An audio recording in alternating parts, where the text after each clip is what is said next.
กิจกรรมสวดมนต์ความเพียรพระปิตายอดเศรษฐีลาวหลวงปู่ทวดมาสเตอร์ติส045 ครั้งที่ 18 วันที่ 27 พฤศจิกายน 2568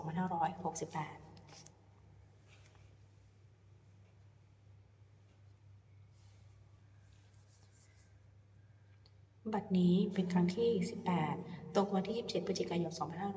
2568 ที่ข้าพเจ้านางสาวกันพระพันธ์สุดแก้วขอเป็นวาจาสาธยาย พุทธมนต์ถวายเป็นพุทธบูชาธรรมบูชาสังฆบูชาและเป็นอาจารยบูชาแด่องค์พระเข้าปฏิเถระเจ้าองค์หลวงปู่สมเด็จรุ่นหลวงปู่บุญเดชหลวงปู่ศิลาตลอดทั้งครูบาอาจารย์ผู้เป็น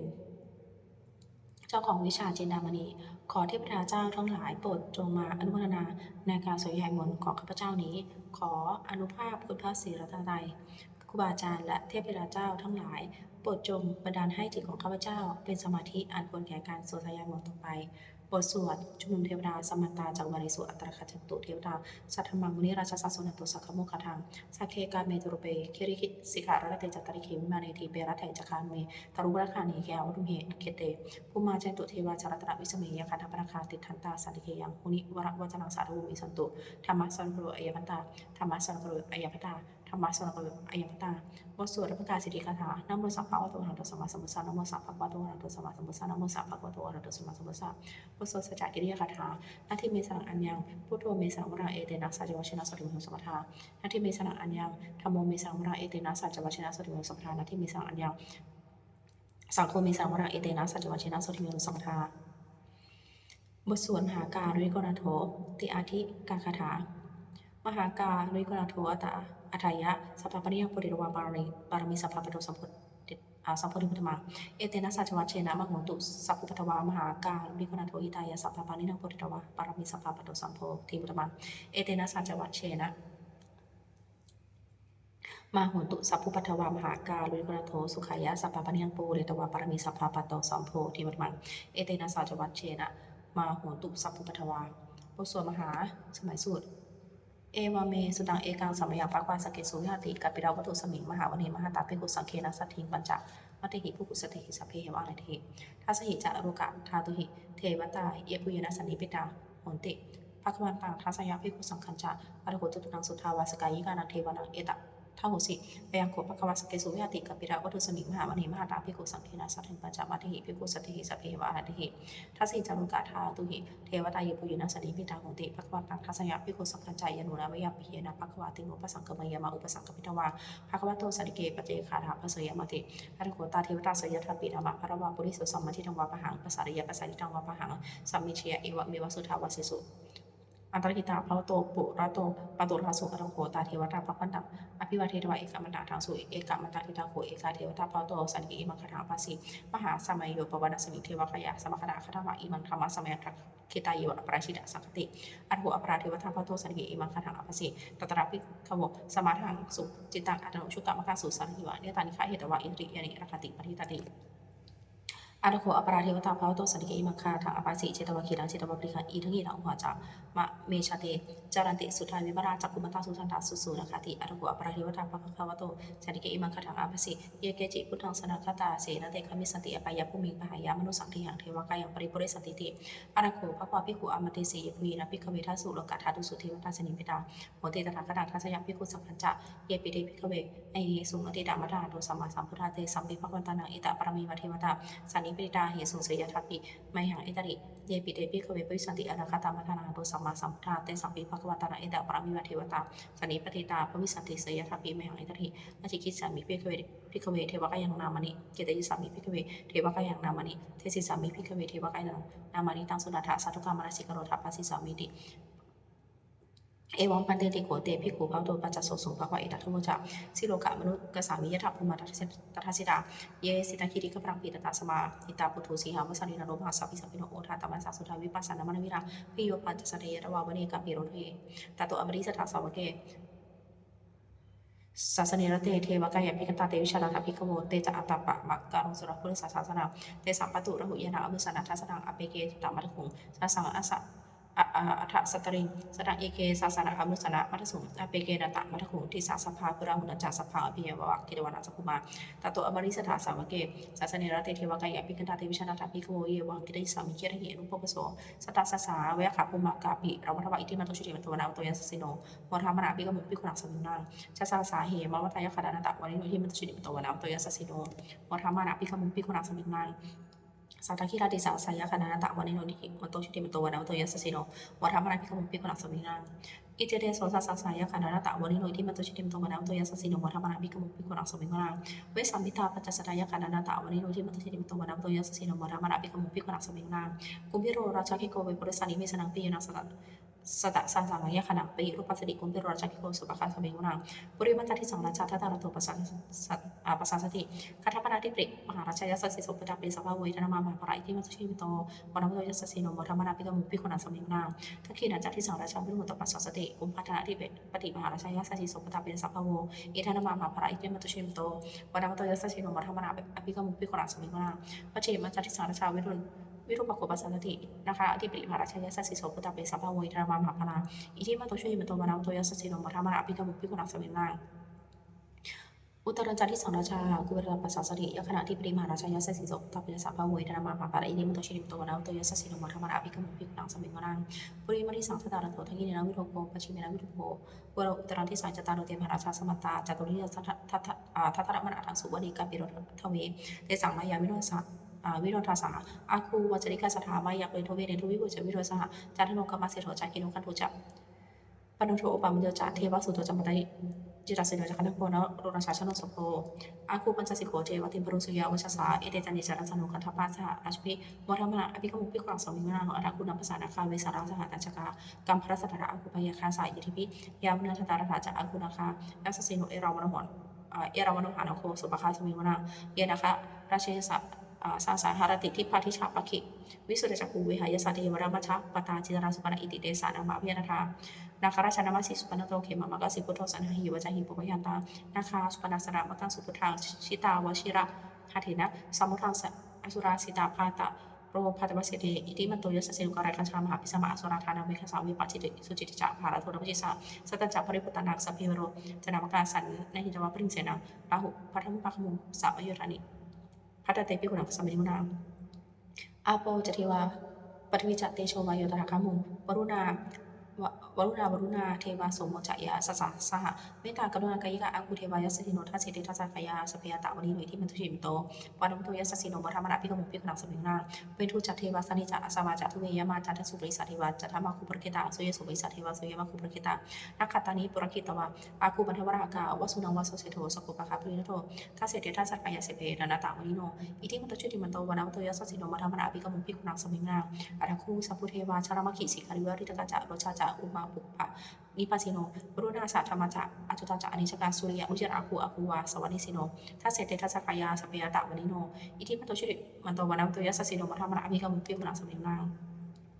สัมมนามหาสัมมนามนุสามนุสุตมะกิทาปริสิกาอาคูมโนปริสิกาอาคูหารโยเทวาเยจะอรุตวาสิโนปรคามหาปรคาอาคูเทวายสสิโน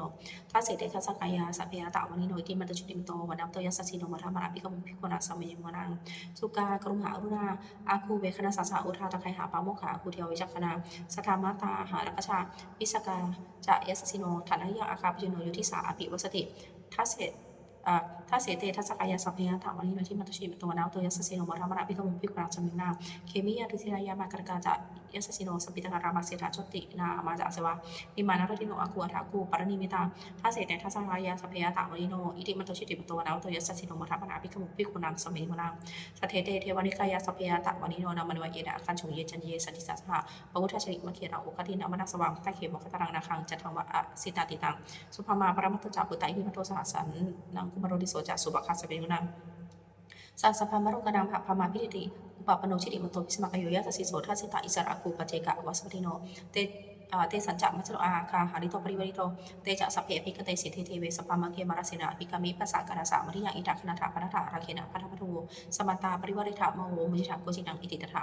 มหาสิโนกันหาสินาเปสยิปณินันตรามหาจะสรังกตวะเพียรวังยถาภูสุโกเมโคฐานะยโตสมิชุโกตถาโสปจุทาวริสังกุโทอาสยังวเสตันจัสสะพาวิยาวะวะกิรวานาจักกุมาตตัวอมริยสถาสาวกิสัสเนรเต มาราเสนาภิกันตาเตวิชานาถาภิกขโวเตจะอาตปามะการุสุรังเปริสัสสาสนังวิตาระเคปังกามุงเดสังลุมปิชิโยสเพวิยสังฆามาพิยติตายสสิโนมุทติสาพุทธิสาวกาเตชะเนสุตติวโสจุนจุระชยปรกรนะโมเมพุทธเตชะสารัตนตยะธรรมิกาเต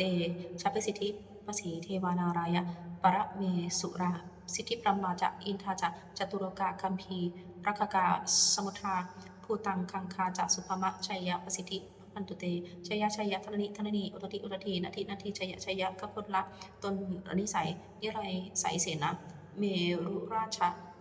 พลนรชีชัยยะชัยยะคัมภีรสมพีนาเคนทนาคีปิสัจจะพุตาการีชัยยะชัยยะทุนิมิตาโรคีชัยยะชาสิงคีสุทธาธานะมุขชาชัยยะชัยยะวรุณะมุขสัตราชัยยะชัยยะจปาทินาคะกุระคันโทชัยยะชัยยะคชเคนนตุรงสุการะปุชงสีหะพยัคฆะทีปาชัยยะชัยยะวรุณะมุขยาตาชิตาเสนนารีปุระสุธินารีชัยยะชัยยะสุขาชีวีชัยยะชัยยะธรณีตะเลสัทธาสุชัยยะชัยยะชัยยะธรณีสารตินสัทธาชัยยะชัยยะอมังกราชรัญญาภวเคชัยยะชัยยะวรุณะยะเขชัยยะชัยยะรัคเสสุรปุชะเตชาชัยยะชัยยะประเมศทักนาชัยยะชัยยะราชาธิราชสัจชัยชัยยะชัยยะปัทวิงสัพพังชัยยะชัยยะอรหันตาปัจเจกะพุทธสาวังชัยยะชัยยะมเหสุโรหโรหริมเทวาชัยยะชัยยะพรหมาสุรโขชัยยะชัยยะนาโควิรุหโกวิรุปโขจันทิมารวิอินโทจะเวนะเตโยจะวิโรวโรโนปิจะอคิวายโยจะปาชุนโหกุมารโรทัตตรัตตโกอัฏฐารสะมเหเทวาสิทธิตาปะสะอาทโยอิสิโนสาวกสัพพาชัยยรามโมวัตุเตชัยยธรรมโมจะสังโฆจะทัสสะปาโลจะชัยยกังเอเตนะชัยยะเตเชนะชัยยะโสถีพระวัตุเตเอเทนะพุทธเตเชนะโอตุเตชัยยะมังคารังชัยโยปิพุทธสันสิริมตัวยังมรัสสะจะปปิมตัวปราชโยอุโคสยามปริมันเทปโมทิตาชัยยะตถาพรหมคณามเหสีโนชโยปิพุทธสันสิริมตัวยังมรัสสะจะปปิมตัวปราชโยอุโคสยามปริมันเทปโมทิตาชัยยะตถาอินทกนามหิสิโนชโยปิเปสสะสิริมตัวยังมรัสสะจะปปิมตัวปราชโยอุโคสยามปริมันเทปโมทิตาชัยยะตถาเทวคณามหิสิโนชโยปิเปสสะสิริมตัวยังมรัสสะจะปปิมตัวปราชโยอุโคสยามปริมันเทปโมทิตาชัยยะตถาสุปันนคณามหิสิโนชโยปิเปสสะสิริมตัวยังมรัสสะจะปปิมตัวปราชโยอุโคสยามปริมันเทปโมทิตาชัยยะตถานาคาระคณามหิสิโนชโยปิปริสัสิริมตัวยังมรสัจจปปิมตัวปาราชโยอุโคสยังโพธิมันเทปโมดิตาชัยยะตถาสัพพมัคคณามหิสิโนชยันตัวปุริยโมเรสังกายานันทิวันโนเอวังตมวิโยหิชยุสุเชมังคาริอปราชิตาปันนังเกสิเสปริภคคาริอภิเสกสัพพุทธนาอาคาปโตปโมทิสุนัขตังสมังครังสุปปะทังสุหิตังสุขโนสุมุหโตจะสุยิหังพามัจจุปราคีนังกายกรรมวจกรรมปราคีนังมโนกรรมปฏิทิเตปราคีนานิกตวาลพันเทปราคีเนเออัฏฐรัฐาสุขิตาวิรุณหาพุทธศาสเนอโรคาสุขิตาโหถะสหสัพเพยติภิสุนันตุโกนพนโตเยเทวะสมิงฐาเนอริคตาติคายุกาสัทธาหนตุสุขิตาหนตุสัพพทารักขันตุสัพพสัตตนารักขันตุทินาสาสนายากาจิปัฏนาเดสังสัพเพปุเรนตุมโนรัฐาวิปากาเรปวสันตุวสังวสาวราหกาอโรคาจุปทวาเตสังนิวาเรนตุจะสัพพทากายาสุขังจิตตสุขังอรหันตุเอทารหังบทสวดธรรมนิยามะสุตังเอวเมตตังเอกังสมัยังภควาสาวัตถิยังวิหติเชตวเนอนัทกะ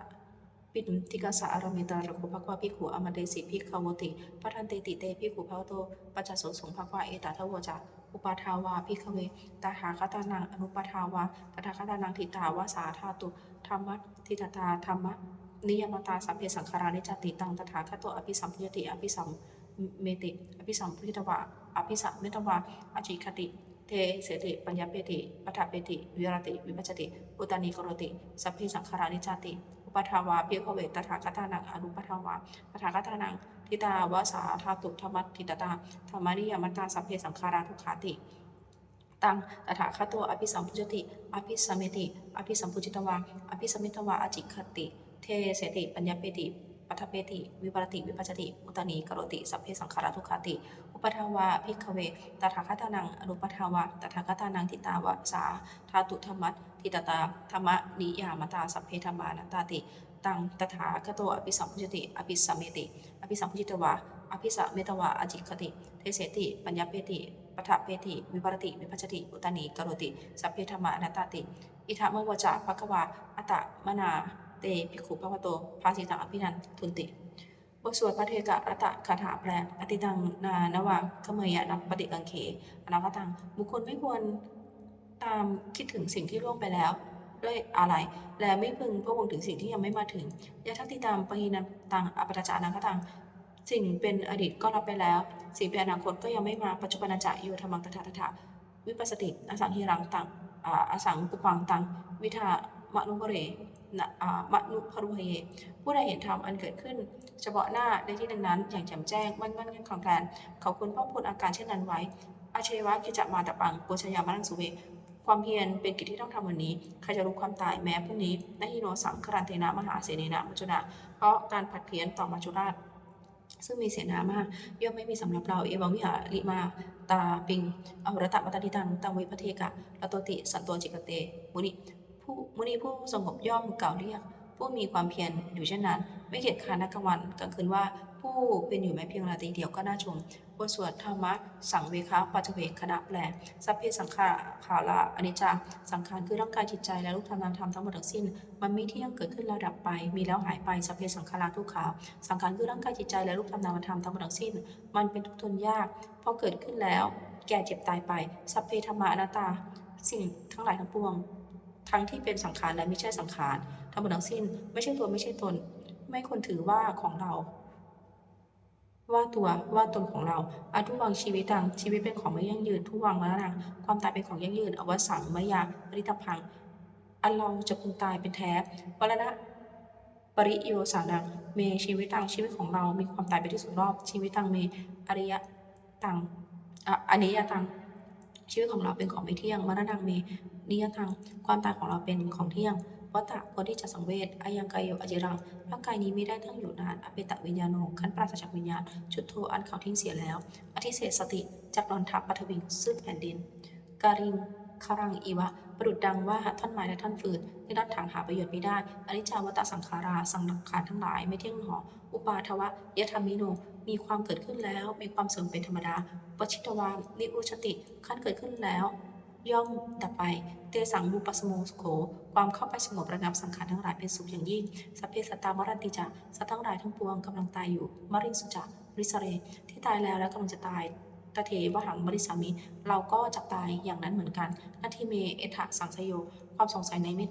นความตายนี้ย่อมไม่มีกับเราเลยบทสวดเมตตายังกินจิกุสรังกัมมังสัพเพหิพระเตหิกตังปุญญังโนอนุโมทันตุสุนันตุโพนโตเยเทวะอัสมิงขานีอธิคตาทีคายุกาสัทธาโหนตุสุกิตาโหนตุทุกขาปมุญจันตุมาตาปิตาสุกิตาโหนตุทุกขาปมุญจันตุสัพเพยติกาสุกิตาโหนตุทุกขาปมุญจันตุสัพเพยติกาสุกิตาโหนตุทุกขาปมุญจันตุสัพเพปิสาสัพเพยขาสัพเพเปตาสุกิตาโหนตุทุกขาปมุญจันตุสัพเพ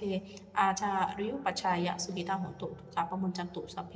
นักขัตตาสุกิตาโหนตุทุกขาปมุญจันตุสัพเพเทวาสุกิตาโหนตุทุกขาปมุญจันตุสัพเพสามัติดังสัพมิชันตุโมบทสวดบูชาหลวงปู่ทวดนะโมโพธิสัตโตอาคันติมายะอิติภควาทะนะโมโพธิสัตโตอาคันติมายะอิติภควานะโมโพธิสัตโตอาคันติมายะอิติภควาปฏิทานคาถายาเทวัฏสติวิหารวาสินีทูเปคะเลโพธิคะเลตหิงตาธรรมทานีนะวัตุปุชิตาสุถิงกรณเตทะวิหารมัทะเลเทลาจะมชานาวกาจะพิคโวสรามิกาธานาปฏิปัสสกาคามาจเทสานิคามาจอิสราสัปปานพุตตาสุกิตาพระวตุเตชาราพุชัยเยปิจาทัสสัมภวาสังเสทัชชาตาอาทโวปปาติกานิยานิคังธรรมวรังปฏิจเตสัพเพปิทุกสักกรณตุสังขยังถาตุจิรังสตังธรรมโมธรรมธราจปุคราสังโฆโหตุสมโควะทายะจิตายะจะอมเหรัคตุสัทธโมสเพปิธรรมจาริโนบุทิงสัมปาปุเรยามะธรรมเมอริยปเวทิเตปสันนาโหตุสัพเพปิปานิโนพุทธสาสเนสัมมาทารังปเวชันโตกาเรโทปวัสตุวุธิภาวายะสัตนามสเวทังเนตุเมธานิมาตาปิต ตาจะอัตราชังนิจจังรักขันตุรักขันติปุตตกังเอวังธรรมเมนะราชโนปชังรักขันตุสัพพทาเทวตาอุโยชนะคาถาทุกขปัตตาจนิทุกขาพยาปัตตาจนิพยาโสกปัตตาจนิโสกาหุนตุสัพเพปิปานิโนเอตาวัฏจังหิสัพพทังมุจทังสัมปัทัง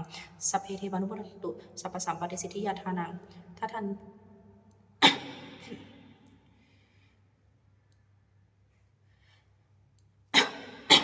สัพพสัมปติสิทธิยาทานังทัทันตุสัทธายสีรังรักขันตุสัมปทาภาวทาพิยตังหุนตุขจันตุเทวดาคาถาสุมังคนคาถาอนุสัพพังสุมังคารังรักขันตุสัพเทวดาสัพพะพุทธานุภาเวนัสถิหุนตุเทวดารุสัพพังสุมังคารังรักขันตุสัพเทวดาสัพพะธรรมานุภาเวนัสถิหุนตุนิรันตรังรุสัพพังสุมังคารังรักขันตุสัพเทวดาสัพพะสังฆานุภาเวนัสถิหุนตุนิรันตรังสัพเพพุทธาปรปตาปเจกานัจยังพระหัตถาจติเสนาขับพริมิโสสัพเพพุทธาปรปตาปเจกานัจยังพระหัตถาจติเสนาขับพริมิโสสัพเพพุทธาปรปตาปเจกานัจยังพระหัตถาจติเสนาขับพริมิโสสัพเพพุทธาปรปตาปเจกานัจยังพระหัตถาจติเสนาขับพริมิโสสัพเพพุทธาปรปตาปเจกานัจยังพระหัตถาจติเสนาขับพริมิโสสัพเพพุทธาปรปตาปเจกานัจยังพระหัตถาจติเสนาขับพริมิโสสัพเพพุทธาปรปตาปเจกานัจยังพระหัตถาจติเสนาขับพริมิโสสัพเพพุทธาปรปตาปเจกานัจยังพระหัตถาจติเสนาขับพริมิโสสัพเพพุทธาปรปตาปเจกานัจยังพระหัตถาจติเสนาขับพริมิโสด้วยอำนาจแห่งบุญกุศลที่ข้าพเจ้าได้สวดสธยายพระพุทธมนต์นี้ข้าพเจ้าขอน้อมเกล้าอุทิศถวายเป็นพระราชกุศลแด่สมเด็จพระเจ้าสิริกิติ์พระบรมราชินีนาถพระบรมราชชนนีพันปีหลวงผู้เสด็จสู่สวรรคาลัยขออานิสงส์แห่งบุญส่วนนี้จงเป็นสัพพสิริมงคลแก่ข้าพเจ้าให้แคล้วคลาดปลอดภัยจากทุกโศกโรคภัยอันตรายทั้งปวงให้มีแหล่งรายได้อันสุจริตมั่นคงเป็นสัมมาอาชีพอันชอบธรรมคำว่าไม่มีอดอยากยากจนขออย่าได้มีแก่ข้าพเจ้าขอให้ข้าพเจ้ามีสัมมาทิฏฐิตั้งมั่นในพระธรรมคำสอนแห่งองค์สมเด็จพระสัมมาสัมพุทธเจ้าดำรงอยู่ในความดีงามตลอดกาลนานอีกทั้งขอเทวดาทั้งหลายผู้ได้อนุโมทนาสาธุการในบุญส่วนนี้โปรดประทิประสาทพอน้ำส่งอนุภาพแห่งมงคลไปสู่วัตถุมงคลเพื่อเป็นตายอดเศรษฐีทั้งฝ่ายไทยและฝ่ายลาวรวมถึงวัตถุมงคลทั้งปวงที่30องค์เดชได้จัดสร้างขึ้นให้เปลี่ยนด้วยพระานุภาพเทวานุภาพและทิฏฐานุภาพอันศักดิ์สิทธิ์อำนวยผลให้เป็นสิริมงคลแก่ผู้ครอบครองและบูชาทุกการเทิน